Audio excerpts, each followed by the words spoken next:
So ever expanding character అనమాట. Right sir. అలా పెరిగిపోతుంటాయి. Right. Nobody can handle him. Exactly. Correct sir. Okay.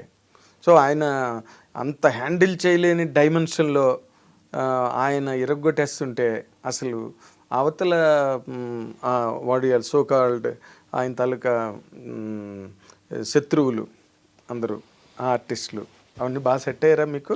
Set sir, perfect. ఎందుకంటే ఊరికే ఎవరినో ఇల్లు కొట్టేస్తుంటే ఎగ్జాక్ట్లీ ఏమీ ఎక్కదు కదా. అవును sir. One of the finest castings we had sir. అవునా? అంటే సమతూకం బాగా జరిగింది సార్. ఓకే. కథను చెప్పేవాళ్ళు కానీ, కథను విప్పేవాళ్ళు కానీ, అనుభవించేవాళ్ళు కానీ, ఆరాధించేవాళ్ళు కానీ మొత్తం అందరూ బాగా సెట్ అయిన. మీకు ఎవరండి ఇన్స్పిరేషన్ రైటర్స్లో? సముద్రాల రాఘవాచార్యులు గారు సార్ ఆయన. దాని తర్వాత గణేష్ పాత్ర గారు. అబ్బా, అసలే నేను మీ రేత్రి విక్రమ్ శ్రీనివాస్ గారు గట్టా చెప్తారేమో అనుకున్నాను నేను. ఓకే. వాళ్ళ ముద్ర చాలా బలంగా ఉంటుంది సార్. అవునా? అంటే బ్రివిటీలో డైలాగ్ని సంక్షిప్తంగా రాయడం. ఎగ్జాక్ట్లీ. అంటే చిన్నప్పుడు నేను అది సముద్రాల రాఘవాచార్యులే కానీ గణేష్ పాత్ర కానీ చూసి ఇలా రాయచ్చా, ఇలా చెప్పచ్చా అని చెప్పి ఆ ఆచరణ ఇప్పటికీ నాకు అదే ఉంటుంది సార్. మీరు అంటే రుద్రవీణ సినిమాలో సంగీతం అంటే సంగహితం ఆ పదంలో ఉంది అని చెప్పేసి అతను ఏదైతే చేశాడో ఇలా అలాంటి మాటలు నన్ను అంటే రుద్రవీణ సినిమా నన్ను రచయితగా పుష్ చేసిన సినిమా అనమాట. ఓకే. మిమ్మల్ని ముందు అసలు మీలో రచయితని తట్టి మేల్కొల్పిన సినిమా. రైట్ రైట్ అది చెప్పచ్చు. సో అందుకు గణేష్ పాత్ర గారు అంటే ఆయన రచనలు ఉన్న ఆయన అసలు ఎలాంటి సినిమాలు రాశారండి? అసలు ఏ డైలాగ్ రాసినా కంటస్తా సార్ ఆయన సినిమా. సినిమా రాసినా అసలు ఏ సీన్ రాసినా ఎగ్జాక్ట్లీ అంత పంచ్ డైలాగ్ రాయగలిగిన రైటర్స్ మరి రాలే. అవును సార్. పాత్ర గారి తర్వాత ఆయన అంటే ఆయన రచనలో మాట లేకుండా గెలిచిన సీన్లు కూడా ఉన్నాయి సార్. అవును. అది రాత అంటే రుద్రంలో ఉంటుంది అలాంటి సీన్. అవును అవును. సో ఆ ముద్ర బలంగా ఉంటుంది నా మీద వాళ్ళిద్దరిది. సముద్రాల రాఘవాచార్యులు గారిది చూసినప్పుడు ఎలా అసలు మిస్ అయిపోయాను ఇన్ని రోజులు నేను అని అనిపిస్తుంది. అంటే చిన్నప్పుడే. అవును, వాళ్ళు మాస్టర్స్ అండి, వాళ్ళు మాస్టర్స్. సముద్రాల రాఘవాచార్య గారు కానీ పింగళ నాగేంద్రరావు గారు వాళ్ళందరూ ఏదో పాతకాలం పాత తెచ్చింతకాయ పచ్చడానికి జీనియస్. కరెక్ట్. ఇప్పటికీ అన్ఫేడింగ్ జీనియస్. తూకం ఎంత ఉండాలి, ఎంత చెప్పాలి అంతే. మీరు ఆ యోగి వేమన చూసినా, తెనాలి రామకృష్ణ చూసినా ఎంత చెప్పాలో అంతే. అవును. మాటలతో ముగ్గెట్టేయాలి. అది అక్కడి నుంచి నేను తీసుకున్నాను సార్. ఒక రకంగా వాళ్ళకి ఏకలవ్య శిష్యుడు అని చెప్పచ్చు. ఓ రైట్. అయితే ఇప్పుడు మీరు నార్మల్గా మీ ట్రావెల్ అంటే ఈ సినిమా తర్వాత ఎలా ఉంటుందని అనుకుంటున్నారండి? అంటే మీ పేరు విశ్వవ్యాప్తమై అసలు మణిబాబు కరణం అనగానే కరణం గారు మా ఊరు కరణం గారు భయం అనే టైప్లో అంత ఇమేజ్ వస్తుందా మీకు ఈ సినిమాతో? మీ మాటలు నిజమైపోవాలి సార్. అదే ఆకాంక్ష సార్. ఆకాంక్ష అంటే జయాభిజయాలు దైవాధీనాలు నా చేతిలో లేదు, కానీ ఆకాంక్ష అయితే చాలా బలమైన ఆకాంక్ష సార్. అది దానికోసం ఈ ప్రయత్నం అంతాన్ని అట్లా ఉండాలని చెప్పే ఏమంటారు చాలా మాటలతో ఒక ఝంకారం, మాటలతో ఒక గంట సౌండ్ వచ్చేలాంటి ఓంకారం చేసే ప్రయత్నం చేశాను సార్ ఈ సినిమాలో. ఓకే. సో అయితే మీకు నార్మల్గా మీ సినిమా డైలాగులతో రవితేజ గారి క్యారెక్టరైజేషన్తో ఇవన్నీ కలగలిపి ఈ సినిమా ఒక బాక్స్ ఆఫీస్ మనంజా అవ్వాలి. అవును సార్. కదా? Correct correct. అదే అంటే మీరు నార్మల్గా మీ కథలుగా వచ్చినవి ఏం లేవు, మీరు డైలాగులు రాయడమే. Right sir. Dialogue screenplay. Dialogue screenplay. అవును సార్. మీరు ఇప్పుడు ఫర్ ఎగ్జాంపుల్ స్క్రీన్ ప్లే ఏదైనా పర్టికులర్ స్కూల్ ఫాలో అవుతున్నారా? మీది ఒక స్కూల్ ఉందా? లేదు సార్, స్కూల్ ఏం లేదు సార్. ఆ క్షణానికి ఆ కథ ఏ సరళలో చెప్తే అదేం డిమాండ్ చేస్తున్నారు? Correct sir. ఎట్లా ఆపి చెప్దామా, డైరెక్ట్గా లీనియర్కి వెళ్ళిపోదామా అనేది అప్పుడు తీసుకునే కాలేజ్ సార్. ఇట్లాంటి ఒక స్కూల్ ఉండాలి అని లేదు సార్. ఆ టైంకి ఆర్గానిక్గా ఈ కథ ఏ డిమాండ్ చేస్తుంది, ఈ కథ అప్పుడున్న కాలమాన పరిస్థితుల ప్రకారం ఏది ఎలా వర్కౌట్ అవుతుంది అనేది అప్పుడు తీసుకునే కాలేజ్ సార్. ఓకే. మీరు కథలు రాయరండి? రాస్తాను సార్, నా కోసం రాసుకుంటాను. అంటే మీరు హీరోగా చేసుకోవడం లేదు సార్, సమీప భవిష్యత్తులో దర్శకత్వం చేయడానికి సార్. అవునా? చేయబోతున్నారా? Good good good. అప్పుడు మీదైనా ఒక స్కూల్ రావడానికి అవకాశం ఉంది.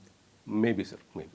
కదా? అవును సార్. కానీ కథని ఒప్పించడం అంత సులభం కాదు. అఫ్ కోర్స్ ఇప్పుడు మీరు కార్తికేయ 2ను ఇది కూడా పెద్ద హిట్ అయిపోతే అప్పుడు మీరు అసలు ఏం చెప్తే అదే.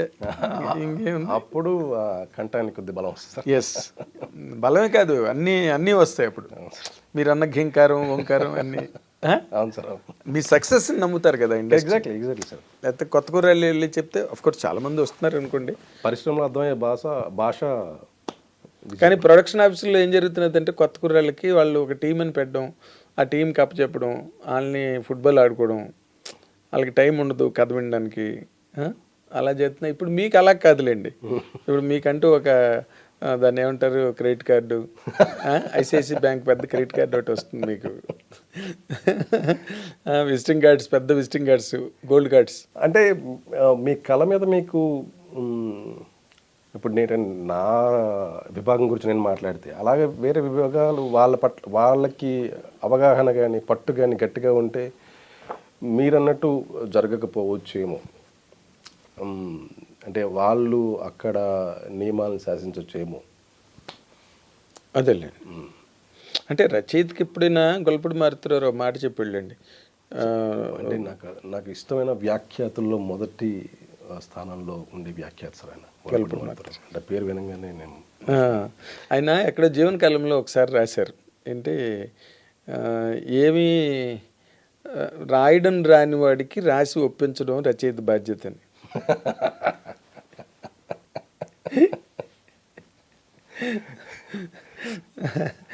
ఆ ఇబ్బందులు ఏమైనా ఎదుర్కొన్నారా మీరు? లేదు సార్. అంటే మీ లక్ ఎక్కడంటే the directors you have fallen with sir, ఒక చందు మొండేట్ కానీ లేకపోతే కార్తిక్ ఘట్టమనేని కానీ, they're all educated and well refined, supportive and వాళ్ళ ప్యాషన్ టువర్డ్స్ సినిమా మేకింగ్ వైపే ఉంటుంది తప్పితే నాట్ టు స్క్రూ యూ.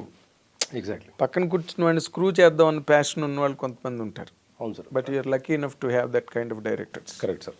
అదే అంటే అది అక్షర సత్యం సార్. ఇద్దరు భుజాల మీద రచయితను మోసుకొని లేరే దర్శకులే. అదే కరెక్ట్. సో మీకు పల్లకీలు 2 చోట్ల ఉన్నాయి కాబట్టి పర్లేదు. అలసాని పెద్దని వారిని కృష్ణదేవరాయలు కూడా మోసేయంట. మంచి ఉదాహరణ సార్. అంచేత ఇప్పుడు పీపుల్స్ మీడియా ఫ్యాక్టరీకి మణిబాబు కరణం ప్లస్ కార్తీక్ ఘట్టమనేని ఇద్దరు కలిపి ఒక పెద్ద 100 crore 200 crore ఇవ్వడానికి సిద్ధం అవుతున్నారు రేపు February 9th. అవును సార్. ఈ సమయంలో చెప్పారు కాబట్టి ఇది సత్యం సార్. దీపాలు పెట్టేవేళనా. All the very best Manibabu garu. Thank you so much sir. ఒక సినిమా ఇలాంటి ఒక పీపుల్స్ మీడియా ఫ్యాక్టరీ ప్లాట్ఫామ్ మీద వస్తే, ఏ సినిమా అయినా for that matter, any layman వచ్చి తీసిన సినిమా అయినా ఆడితే సినిమా ఇండస్ట్రీకి అది చాలా పాజిటివ్ వైబ్ ఇస్తుంది. అవును సార్. అవును అవును అవును. 10 మంది కొత్త వాళ్ళు వస్తారు. ఎగ్జాక్ట్లీ. ఇండస్ట్రీ ఒక జీవనది కదా. అవును సార్. అవును. మీలాంటి వాళ్ళందరూ వచ్చి దాన్ని పరిగెట్టిస్తుంటారు ముందుకి ఇంకా. So I wish really great success for you and for your unit and for the hero, for your director and more importantly peoples media factory TG Vishwaprasad garu. Thank you so much sir. మీరందరూ రేపు 9వ తారీఖున మధ్యాహ్నం 1 గంట అయ్యేసరికి crackers ట్రక్లో వేసుకుని బయలుదేరుతారు sir. అదే జరుగుతుంది sir. All the very best. Thank you so much sir.